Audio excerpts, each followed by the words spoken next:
আগামী দিনে পীরগঞ্জকে বিনির্মাণ যাদের হাতে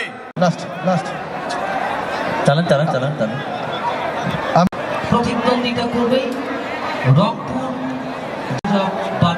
যারা অঞ্চলে আজকের এই চমৎকার আয়োজন। বলতে না বলতে মতিন ভাই পকেটে হাত দিয়ে তৃণমূলী সংগঠকরা পাচ্ছেন, আমরা সকলেই সহযোগিতা করবো বোধহয় এই আয়োজনটাকে। আমাদের পীরগঞ্জ ফুটবল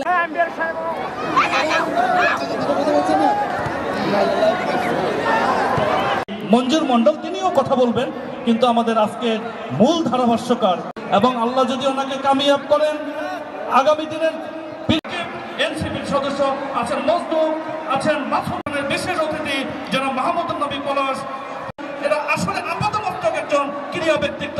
খেলাধুলার কথা ফুটবল বলেন, ক্রিকেট বলেন, কোন খেলাটি নেই যেখানে সোহেলের পদার্পণ নাই। আপনারা জানেন আমাদের ভালো থাকলে আজকে একজন ভাইরালকে আপনারা দেখছেন।